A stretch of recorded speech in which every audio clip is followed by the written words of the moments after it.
जय हिंद। जैसा कि हमने आप लोगों से वादा किया था कि 20 तारीख से पर डे एक सेट प्रैक्टिस स्टार्ट होगा, तो आज 20 तारीख है। आज से आप लोगों का सेट प्रैक्टिस स्टार्ट हो चुका है। दिन के 12 बजे आप लोगों को टेलीग्राम चैनल कॉलेक्स क्लासेस पे आप लोगों को क्वेश्चन मिल चुका होगा और शाम के 6 बजे अभी आप लोगों को इसका यूट्यूब पे डिस्कशन मिलेगा। तो आइए स्टार्ट करते हैं। देखिए यहाँ पे पहला क्वेश्चन आप लोगों का जो क्वेश्चन मिला है टेलीग्राम चैनल पे, उसका पहला क्वेश्चन है कि बोला है कि किसी सप्ताह में एक दुकानदार द्वारा साइकिल की बिक्री निम्न चार्ट द्वारा दर्शाई गई है। गुरुवार से लेकर रविवार तक कुल कितनी साइकिलें बेची गई। सर आप लोगों को ग्राफ दिख रहा होगा। ग्राफ में देखिए कि सोमवार को जहां तक ग्राफ गया है उतना साइकिल बेचा गया है सोमवार को। सोमवार का ग्राफ देखिए 8 तक गया है, मतलब 8 साइकिल सोमवार को बिका है। मंगलवार को देखिए ग्राफ गया है आपका 6 तक, यानी 6 को साइकिल मंगलवार को बिका। इसी प्रकार से सर आगे भी है। हम लोगों से क्वेश्चन पूछा है थर्सडे से संडे तक टोटल कितना साइकिल बेचा गया।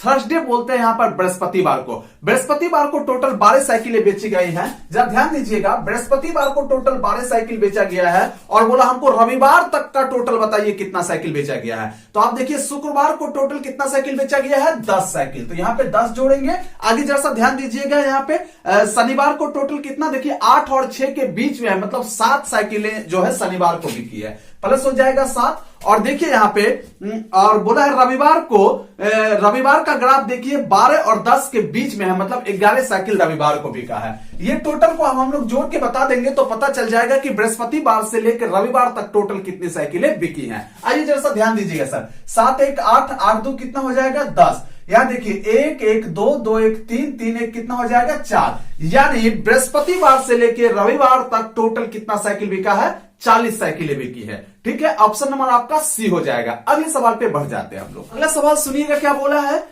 बोला है 16 के वर्गमूल तथा 4 के वर्ग का गुणनफल ज्ञात करिए। ए भैया 16 का वर्गमूल और 4 का वर्ग दोनों का गुणनफल पूछा है। तो आइए जरा ध्यान दीजिएगा। 16 का वर्गमूल, 16 का वर्गमूल होता है 4 और बोला 4 का वर्ग, 4 का वर्ग होता है 16। बोला दोनों का गुणनफल कितना होगा, तो दोनों का गुणनफल हो जाएगा 64 आंसर। ठीक है, अगले सवाल में बढ़ जाते हैं। तीसरा नंबर का सुनिएगा क्या बोला है। बोला है whole root 1 minus sine square theta भागा है 1 माइनस कॉस स्क्वायर थीटा को हल कीजिए। आइए जैसा ध्यान दीजिएगा सर, फॉर्मूला आप लोगों को याद होगा क्योंकि यहाँ पे क्लास नहीं चल रहा है, बस डिस्कशन चल रहा है। डिस्कशन चल रहा है तो फॉर्मूला आप लोगों को याद होना चाहिए। आइए जरा ध्यान दीजिएगा। तीसरा नंबर के सवाल में बोला है whole root 1 minus sine square theta और देखिए सर भागा में दिया हम लोगों को 1 माइनस कॉस स्क्वायर थीटा। जरा सा गौर करिएगा, यहां पर इसका फॉर्मूला जानते होइएगा। 1 माइनस साइन स्क्वायर थीटा होता है कॉस स्क्वायर थीटा। तो यहां पे हो जाएगा कॉस स्क्वायर थीटा और भागा मतलब बट्टा, और देखिए 1 माइनस कॉस स्क्वायर थीटा होता है साइन स्क्वायर थीटा, तो बट्टा में हो जाएगा साइन स्क्वायर थीटा। और इसका भी आप लोग फॉर्मूला जानते होइएगा कि कॉस स्क्वायर थीटा बट्टे sine square cot square theta होता है।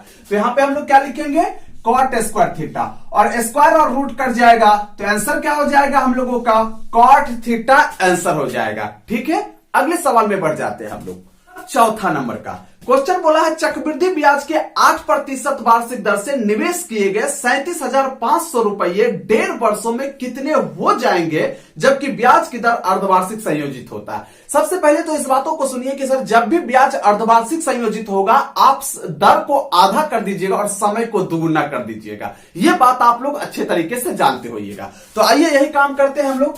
जब भी छमाही बोलेगा तो दर को आधा समय को दुगुना करिएगा। जरा सा ध्यान दीजिए, चौथा नंबर में दर है हम लोगों का सर 8%, तो आर का आधा कर दीजिएगा तो कितना हो जाएगा, 8 का आधा हो जाएगा 4%। और हम लोगों को समय को दुगुना करना है। समय यहां पर दिया है हम लोगों को तो 1.1/2, इसको भिन्न में बदलिएगा तो हो जाएगा 3/2। समय में 2 से गुना कर दीजिए तो हो जाएगा 3 वर्ष। तो क्वेश्चन पूछ रहा है कि चक्रवृद्धि ब्याज के 8% दर से निवेश किया गया है 37,500। जो निवेश करते हैं सर वो मूलधन होता है। बोला है कितने 1.5 वर्षों के बाद कितने हो जाएंगे मतलब मूलधन और ब्याज जोड़कर कितना हो जाएगा, ये हम लोगों से मिश्रधन पूछना चाह रहा है। हम लोगों को इसमें मिश्रधन निकालना है, मूलधन दिया है और मिश्रधन का फॉर्मूला आप लोग अच्छे तरीके से जानते हैं।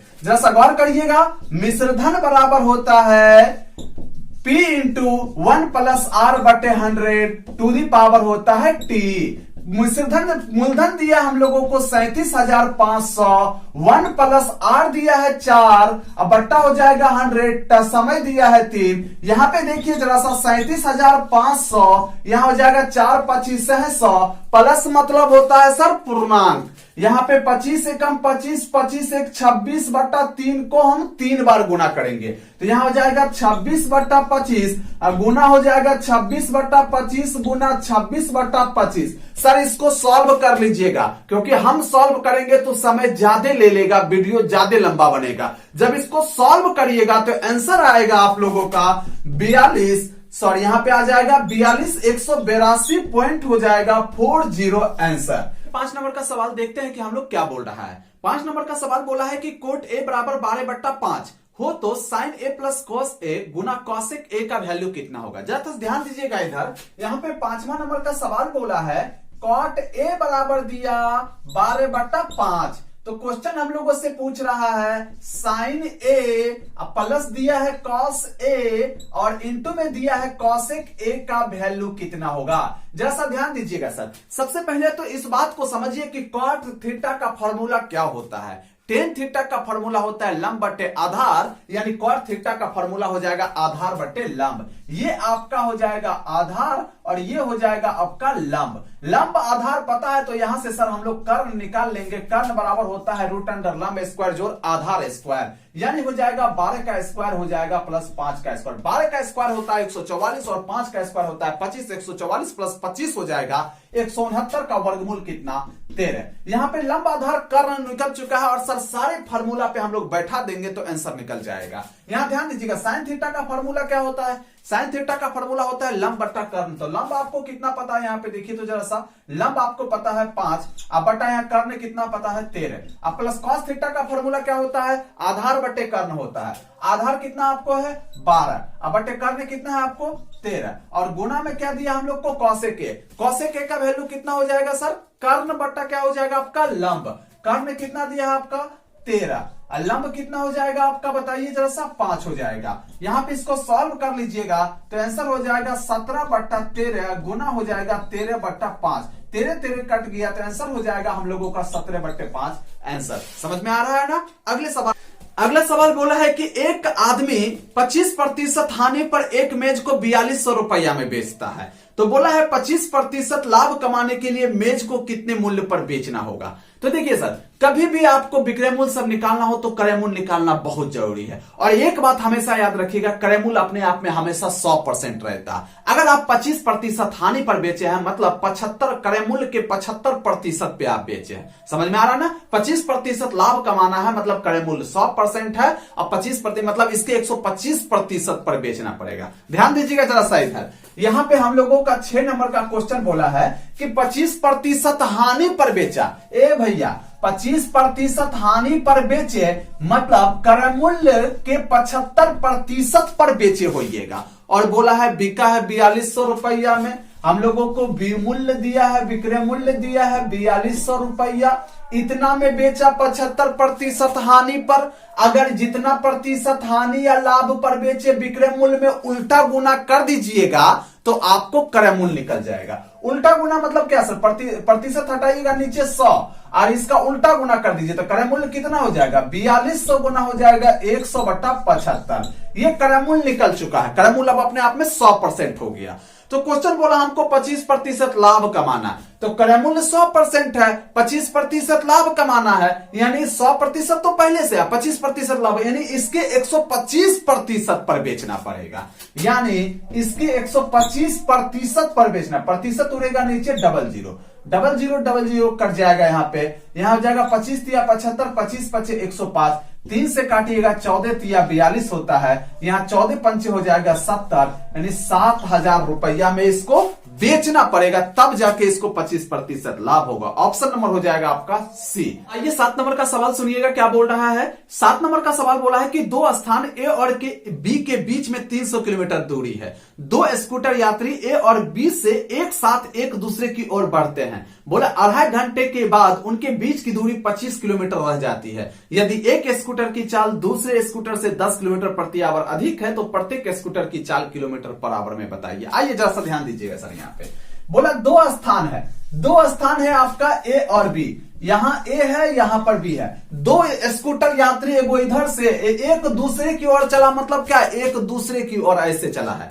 बोला एक की चाल दूसरे की चाल से 10 किलोमीटर पर आवर अधिक है। अगर इसका चाल सर यहाँ वेलोसिटी इसका x किलोमीटर प्रति आवर है तो इसका वेलोसिटी हो जाएगा x + 10 किलोमीटर प्रति आवर हो जाएगा। ठीक है, अब ध्यान दीजिएगा। बोला है 2.5 घंटे के बाद उनके बीच की दूरी 25 किलोमीटर रह जाती है। 2.5 घंटे के बाद दोनों के बीच की दूरी 25 किलोमीटर रह जाती है। मतलब सर यहां पर पहुंच गया, 2.5 घंटे के बाद यहां पर पहुंच गया। आगे क्वेश्चन बोला है दोनों के बीच की भी दूरी दिया था 300 किलोमीटर। ये दोनों स्थानों के बीच की दूरी दिया था 300 किलोमीटर। तो क्वेश्चन बोल रहा है कि दोनों का चाल बताइए। आप जरा सा हमको एक बात बताइए, जब दोनों 2.5 घंटे में बीच की दूरी 25 किलोमीटर हो गया, टोटल दूरी 300 है, 300 में 25 घटा दीजिए यानी 275, दोनों मिलकर के टोटल 275 किलोमीटर दूरी तय कर चुका है। 2.5 घंटे में ये जो चला होगा और 2.5 घंटे में ये जो चला, दोनों दूरियों का योग हो जाएगा 275। क्यों? क्योंकि सर 25 तो अभी भी गैप है दोनों के बीच में, यानी 300 किलोमीटर था तो 275 दोनों मिलके चल लिया।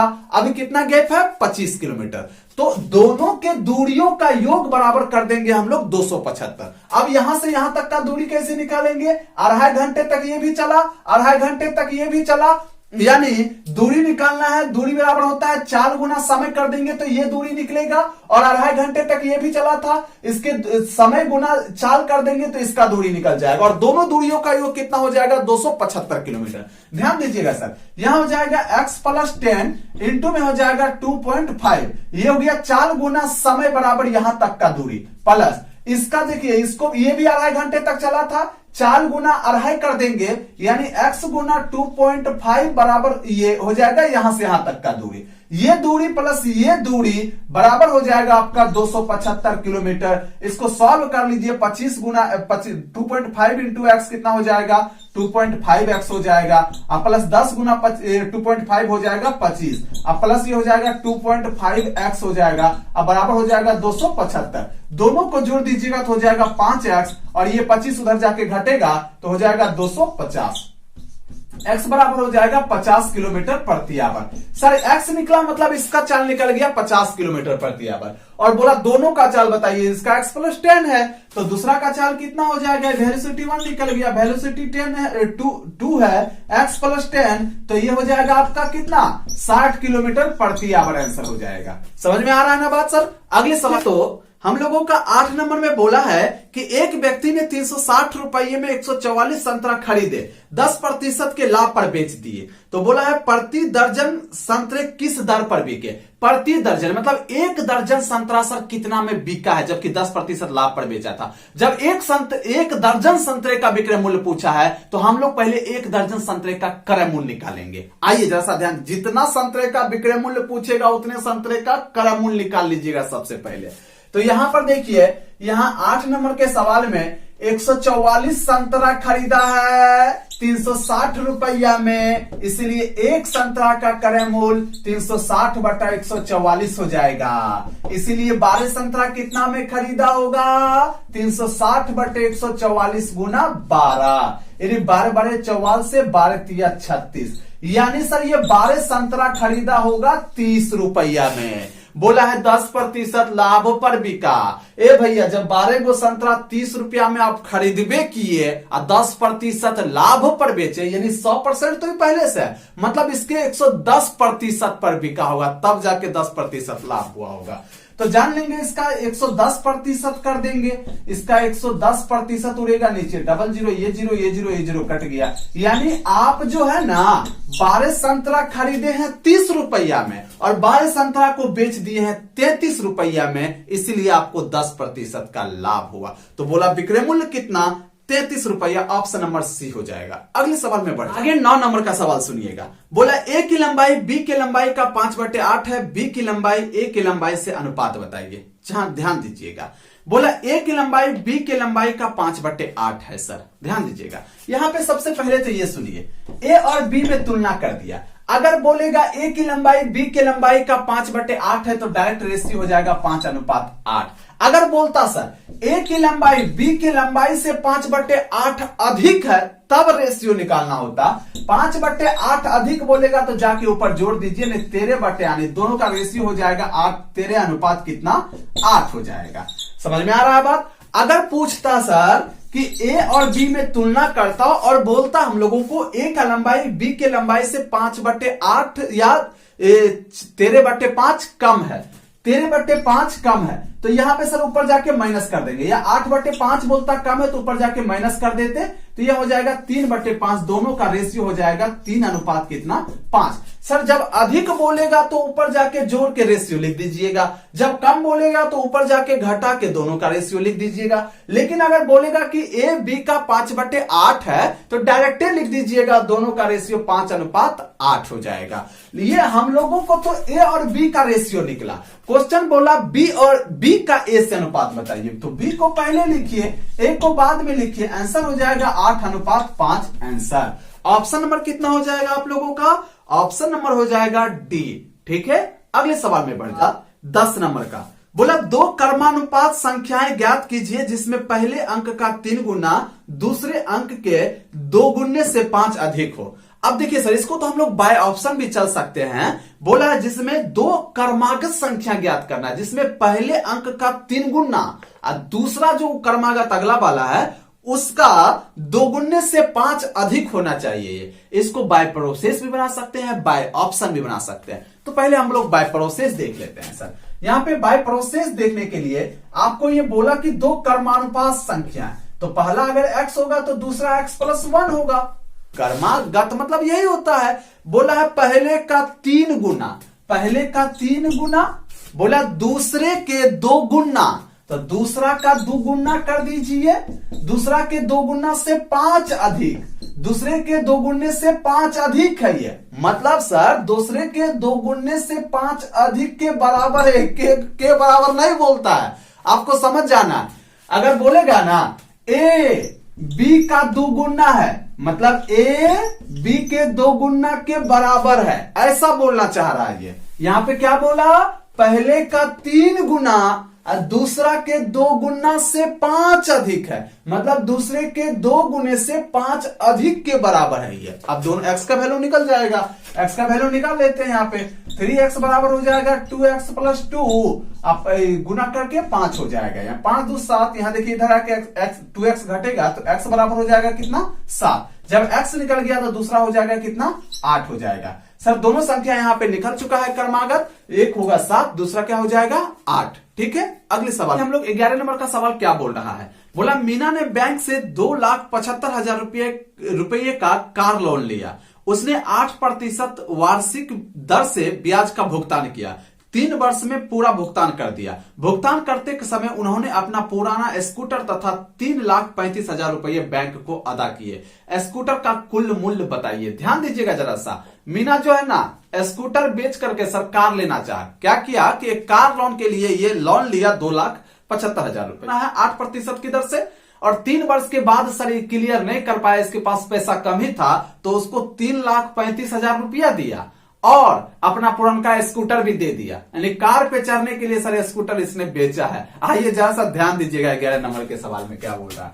11 नंबर का सवाल बोला है तो ये कितना लोन लिया है 2,75,000 रुपया। सर इतना रुपया लोन लिया 8% ब्याज पर। अब कौन सा ब्याज लगा है, साधारण ब्याज लगा या चक्रवृद्धि, ऐसा नहीं बोला। जब सर ऐसा नहीं बोला जाएगा तो समझ जाइएगा कि साधारण ब्याज ही लगा। 8% की दर से 3 वर्षों के बाद चुकता किया, तो सोचिए ना साधारण ब्याज में इस वर्ष भी 8%, इस वर्ष भी 8%, इस वर्ष भी 8, टोटल कितने प्रतिशत का ब्याज लग गया होगा, 24% का ब्याज लगा होगा, यानी इससे 24% अधिक उसको पे करना होगा। ये अपने आप में 100% है, इससे 24% अधिक पे करना होगा। सर ये 100 तो पहले से है, इससे 24% अधिक, यानी उसको कितना टोटल पे करना पड़ेगा ब्याज जोड़ करके, इसका 124%। परसेंट उड़ेगा नीचे, डबल जीरो आएगा। यहां पे डबल जीरो, आप डबल जीरो काट दीजिए तो यहां पे आंसर कितना आ जाएगा सर, दोनों को गुना कर लीजिएगा, 2750 गुना हो जाएगा 124 रुपया। यानी टोटल इतना पे करना पड़ेगा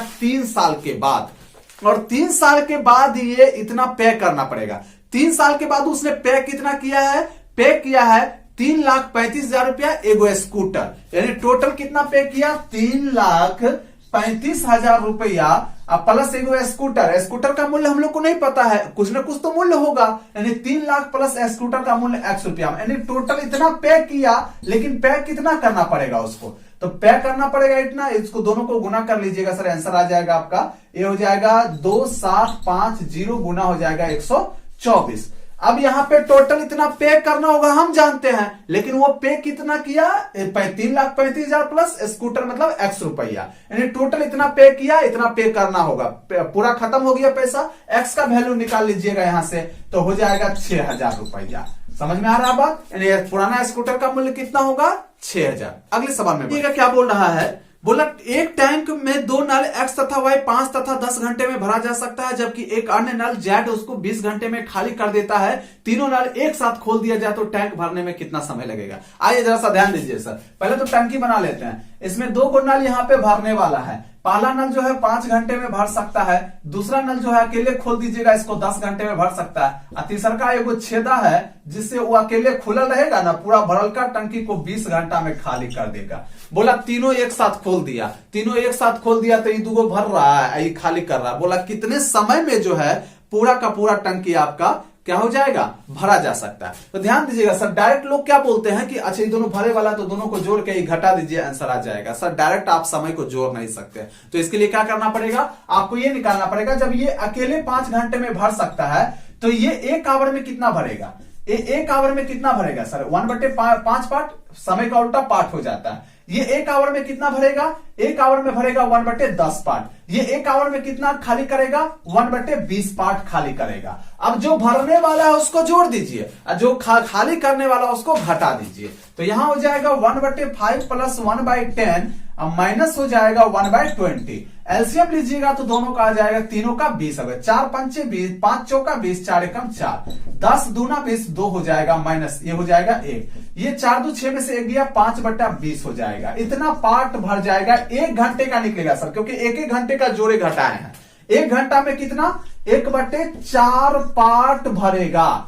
अगर ये माइनस में निकलता तो समझ जाते कि तीनों मिल के ओवरऑल खाली कर रहा है, लेकिन प्लस में आया मतलब समझ जाएंगे कि तीनों मिलके 1 घंटे में इतना पार्ट भर रहा है। जब 1 घंटे में इतना पार्ट भर रहा है तो पूरा कितना देर में भर जाएगा, पार्ट का उल्टा डे होता है। आंसर कितना हो जाएगा, 4 आवर हो जाएगा। समझ में आ रहा है ना बात। अगले 13 नंबर का सवाल क्या बोल रहा है, 13 नंबर का सवाल बोला है कि अनिल ने 6 रुपया प्रति अंडे के दर से 100 अंडा खरीदा। उसने 25 अंडे 10% लाभ पर, 25 अंडे 25% हानि पर और बचे हुए 50 अंडे को 20% लाभ पर बेचे। बताइए अनिल को कुल कितने प्रतिशत का लाभ या हानि हुआ। ए भैया टोटल क्रय मूल्य निकाल लीजिए, और टोटल जैसे फुटकर करके, जैसे कुछ को हानि पर बेचा, कुछ को लाभ पर बेचा, फिर कुछ को लाभ पर बेचा, तो टोटल विक्रय मूल्य निकाल लीजिए। देख लीजिए दोनों में तुलना कर लीजिए, टोटल क्रय मूल्य खरीदाया कितना, टोटल अंडा बिका कितना में, तो वहां से देख लीजिएगा आपको कितना लाभ या हानि हुआ, लाभ या हानि पता चल जाएगा, तो प्रतिशत लाभ या हानि निकल जाएगा। आइए जैसा ध्यान दीजिएगा इधर, यहाँ पे देखिए 13 नंबर में सवाल, 13 नंबर का सवाल बोला है 6 रुपया प्रति अंडा के दर से 100 अंडा खरीदा है, तो टोटल क्रय मूल्य कितना हो जाएगा सर, टोटल क्रय मूल्य कितना हो जाएगा आपका, तो टोटल क्रय मूल्य हो जाएगा 6 गुना 100 बराबर कितना हो जाएगा आपका 600 रुपया। अब सर हम लोगों को टोटल विक्रय मूल्य निकालना है, ध्यान दीजिएगा जरा सा, टोटल विक्रय मूल्य निकालना है तो क्वेश्चन बोला है आगे कि यहाँ पे 25 अंडा को 10% लाभ पर बेचा। ए भैया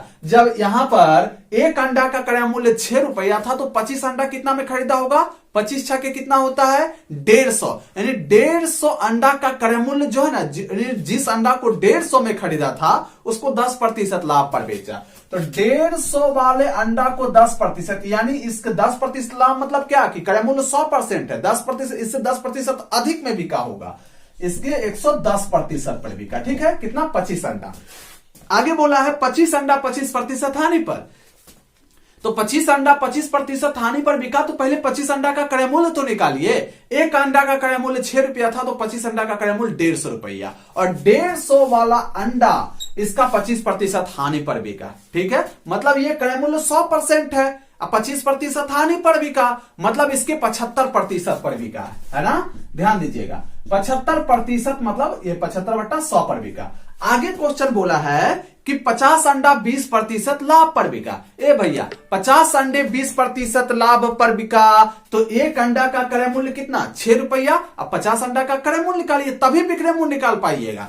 तो 50 अंडा का क्रय मूल्य कितना हो जाएगा, 50 छके 300 रुपया, और ये 300 रुपया वाला अंडा जो जिसको 300 में खरीदा था, उसको बेचा है 20% लाभ पर। तो 300 में खरीदा और 20% लाभ पर बिका, तो क्रय मूल्य हमेशा अपने आप में 100% होता है, 20% अधिक पर बिका होगा। 100 तो पहले से है, 120% पर बिका होगा। ठीक है, यहां से टोटल आप इसको जोड़ करके विक्रय मूल्य निकाल लीजिए। यहां ये जीरो कट जाएगा, तो हो जाएगा यहाँ पे 11 5 55, 11 कम 11, 11 5 हो जाएगा 16, प्लस यहाँ पे देखिए, यहाँ पे 50 दूना 100, 50 तिया 150 हो जाएगा। यहाँ पे 75 तिया कितना हो जाएगा, 5 तिया 15, 7 तिया 21, 22/2 हो जाएगा।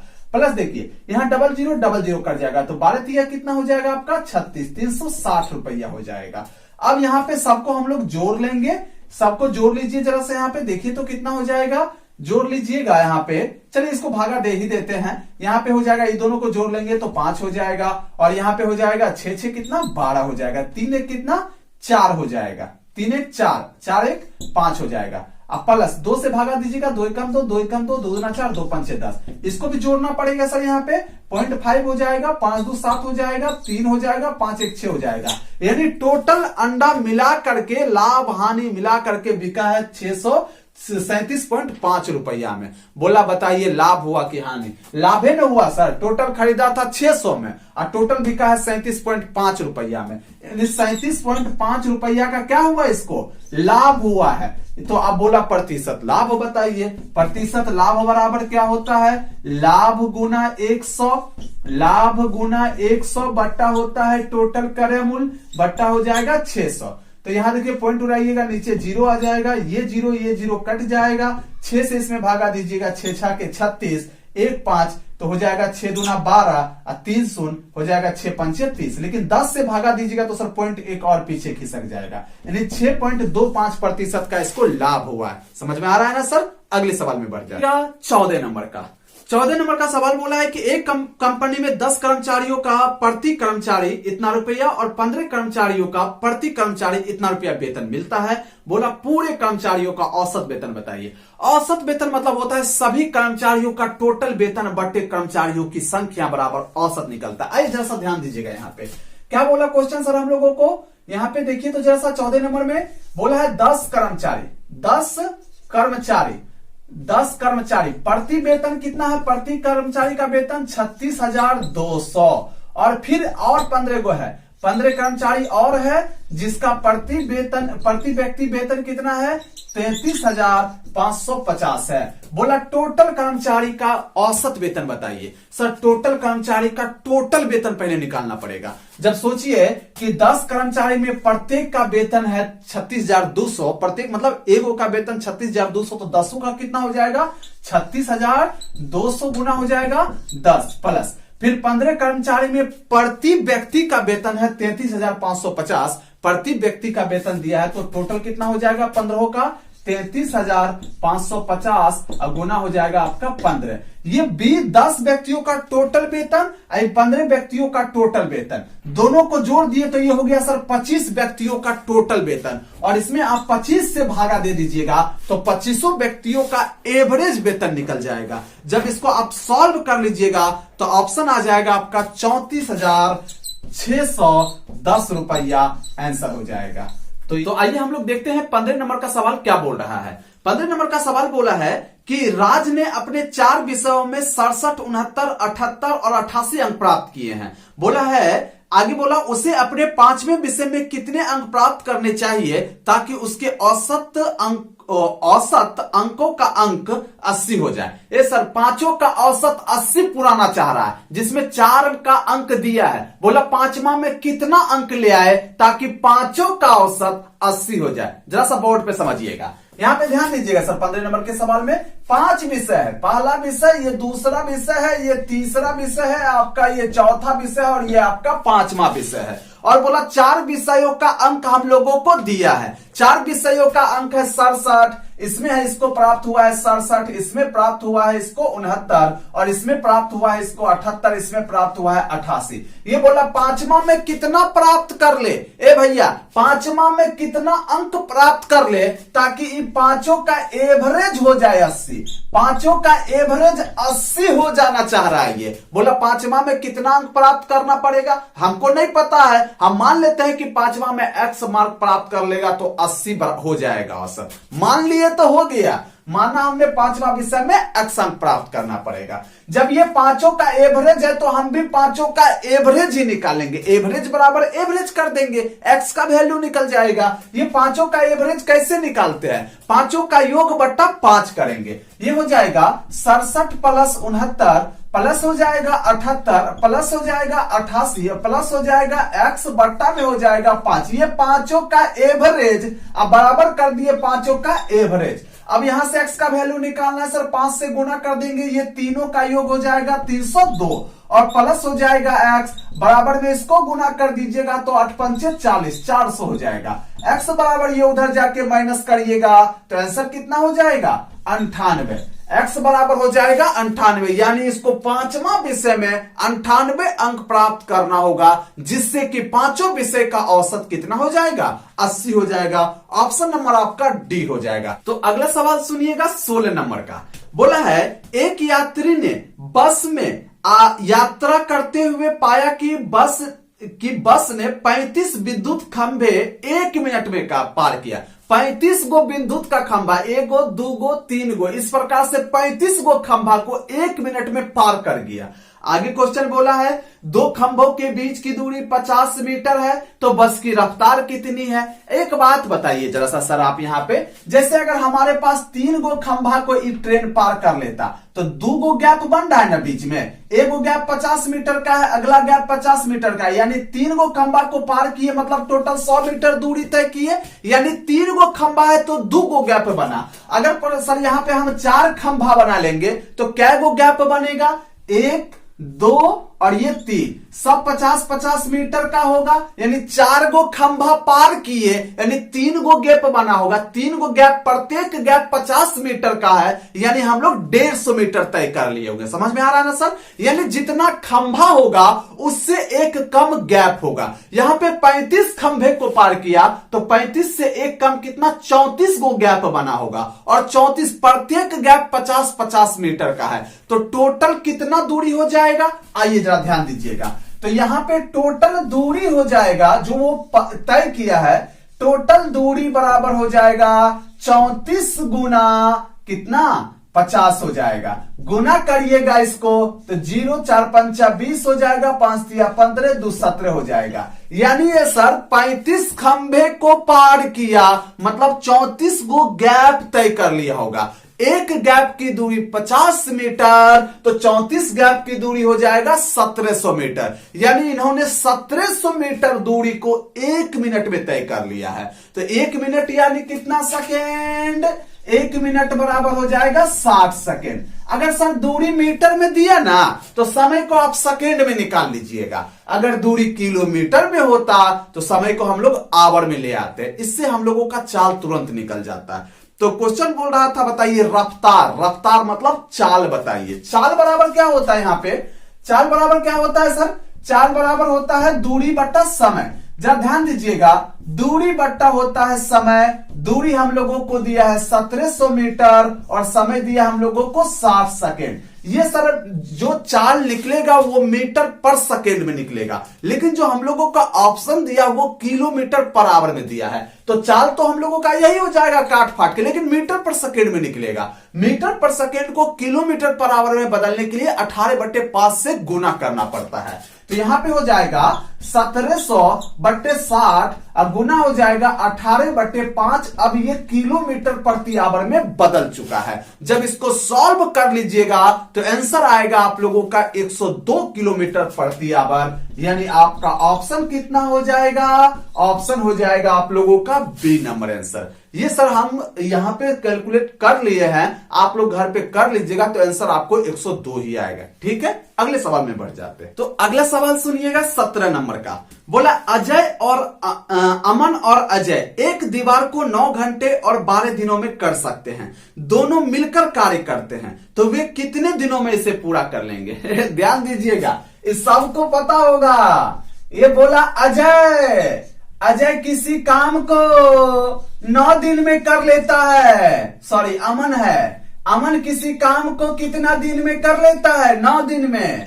अजय उसी काम को 12 दिनों में कर लेता है। मान लीजिए कि वो काम है झोपड़ी बनाने का, झोपड़ी बनाने का काम है। तो अजय बोलता हम अकेले अमन बोलता हम अकेले करेंगे तो 9 दिन में कर लेंगे। अजय बोलता हम अकेले बनाएंगे झोपड़ी को तो 12 दिन में बना लेंगे। अब कोई आदमी पूछता भैया तू दोनों मिल जाएगा तो कितना दिन में बना लेगा? तो उसके लिए फार्मूला होता है। जब भी ऐसा सवाल आवेगा इतना दिन में करता है, इतना दिन में करता है, दोनों मिल जाएगा तो कितना दिन लगेगा? तो फार्मूला होता है ए बी बट्टा कितना, ए प्लस बी दिन लगेगा। ए किसको मानेंगे? पहला डे को ए, दूसरा डे को बी मानेंगे।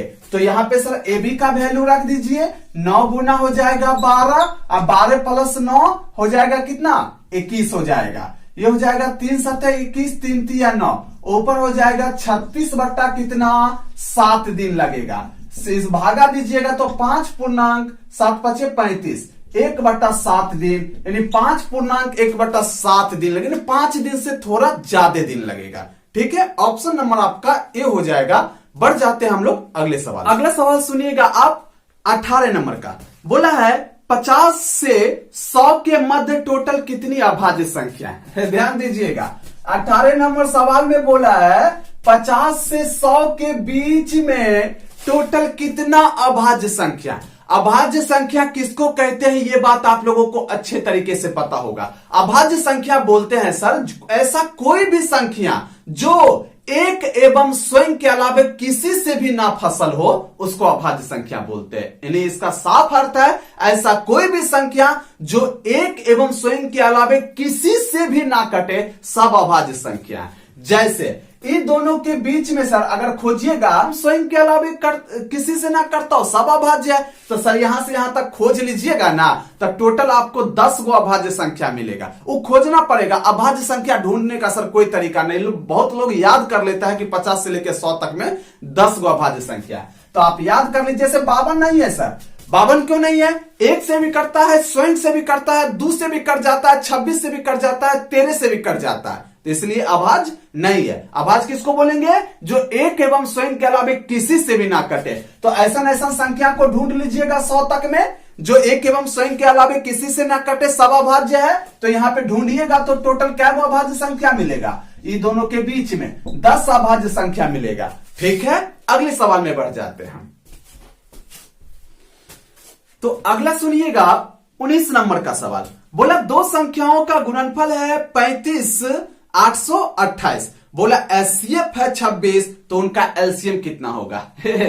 जब दो संख्याओं का एलसीएम दिया है, आई दोनों संख्या का गुणनफल दिया है, अब बोला बताइए एलसीएम कितना? तो आप जानते हैं दोनों संख्या का गुणनफल बराबर होता है ये दोनों का एलसीएम और ये दोनों का एचसीएफ, ये दोनों का गुना और दोनों संख्या के गुना के बराबर होता है। जानते हैं कि नहीं जानते हैं? ध्यान दीजिएगा सर जरा सा। यहाँ पर 19 नंबर का सवाल है। दो संख्या है हम लोग के पास। ये बोला दोनों का एचसीएफ दिया हम लोगों को 26 और बोला दोनों का गुणनफल दिया हम लोगों को 35 828। बोला बताइए एलसीएम कितना होगा? एलसीएम बराबर व्हाट? तो जानते हैं दोनों का गुणनफल अब बराबर होता है एलसीएम गुना एचसीएफ। ये रूल है सर, ये रिलेशन है एलसीएम और एचसीएफ में। एलसीएम गुना हो जाएगा इधर एचसीएफ। दोनों का गुणनफल दिया है 35 828 अब बराबर हो जाएगा आपका एलसीएम गुना कितना? एचसीएफ। 26। 26 से इसको कटवाइएगा तो आपका आंसर देख लेते हैं कितना होगा। 13 दूना 26, ये हो जाएगा 13 दूना जाएगा, यानी एलसीएम कितना हो जाएगा 1378 आंसर हो जाएगा। समझ में आ रहा है ना सर। अगले सवाल में हम लोग बढ़ जाएंगे। ऑप्शन नंबर यहां पे आपका सी हो जाएगा।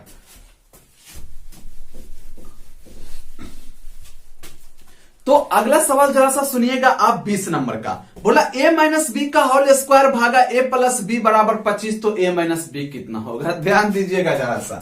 20 नंबर के सवाल में बोला a square minus B square, भागा में दिया है, भागा मतलब बट्टा, a प्लस बी, अब बराबर में दिया है 25। बोला बताइए a माइनस बी बराबर कितना होगा। ध्यान दीजिए जरा सा, इसका फॉर्मूला होता है ए स्क्वायर माइनस बी स्क्वायर बराबर ए प्लस बी इंटू ए माइनस बी। तो यहां पे लिखेंगे इसको हम लोग ए प्लस बी इंटू ए माइनस बी बट्टा ए प्लस बी बराबर हो जाएगा आपका 25। ये दोनों कट जाएगा तो आंसर हो जाएगा a माइनस बी बराबर कितना 25 आंसर हो जाएगा। ऑप्शन नंबर कितना हो जाएगा सी।